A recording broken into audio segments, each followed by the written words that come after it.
वर्ग व सर्व नातेवाईक, माझे नाव निकिता विठोबा ब्राह्मणकर. प्रसाद रावांनी मला केले निकिता प्रसाद अलई. प्रसाद रावांनी केले मला निकिता प्रसाद अलई.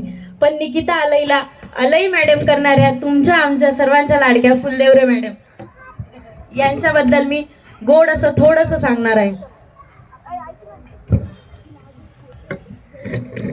आतापर्यंत मी आई वडील भाऊ बहीण यांच्याबद्दल बोलताना ऐकलंय, पण सासू बद्दल खूप क्वचित ऐकलेलं आहे.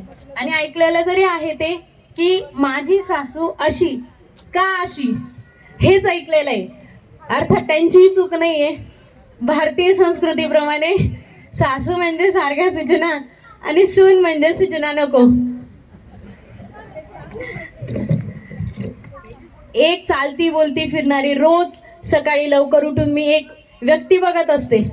मनात नेहमी प्रश्न पडत असतो, नेहमी विचार येत असतो.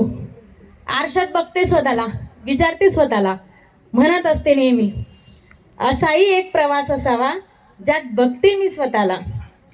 असाही एक प्रवास असावा ज्यात बघते मी स्वतःला. रोज सकाळी लवकर उठून आशेच्या किरणीने जगते मी स्वतःला, जगते मी स्वतःला.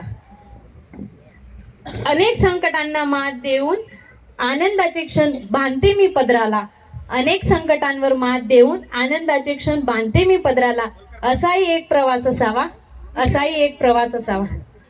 प्रत्येकाला वाटत असतं की मला हे बनायचंय, मला ते बनायचंय, भविष्यात मला त्या व्यक्तीसारखं श्रीमंत व्हायचंय. पण खरं सांगू का सासूबाई, मला 30 वर्षानंतर फक्त आणि फक्त माझी सासू व्हायचंय, फक्त आणि फक्त माझी सासू व्हायचंय. धन्यवाद.